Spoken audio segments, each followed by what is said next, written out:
There's this other part of his work called electrohydrodynamics, the use of electric fields to manipulate airflow.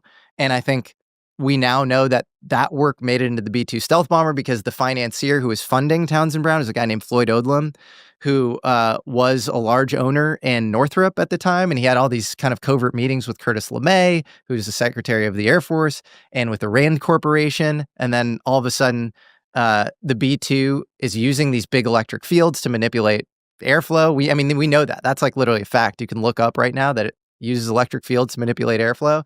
And these were the experiments that Floyd Odlum, this majority owner in Northrop, was funding via Townsend Brown, was electric fields and their, manipulation of airflow. And there's a paper in 1968 of Northrop starting to look into this right after that funding took place.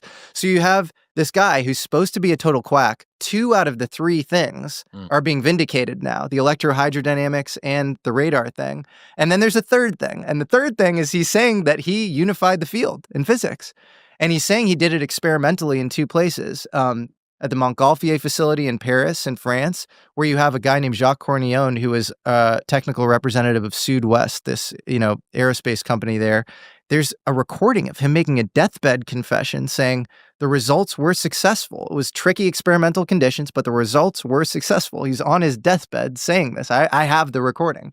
And then in 1957 at the Bonson lab, there's a video of Townsend Brown. He's popping champagne. It's, he says, in his own, accounting that this experiment was successful. And Bonson was no scrub. Bonson at the time was convening all of the top theoretical physicists in the world to talk about gravity. So this is this whole Eric Weinstein kind of conspiracy that public physics was being sent down the wrong path while private physics remained incredibly vital. And I think it was surrounding this guy named Thomas Townsend Brown, who was doing this. He was this not super refined theoretician, but while he's doing his experiments in the back room, the guys in the front room you have Richard Feynman, you have John Wheeler, you have Peter Bergman, you have Freeman Dyson, you have literally the top theoretical physicists being funded by the same guy who's funding Townsend Brown. And they're all there to discuss gravity.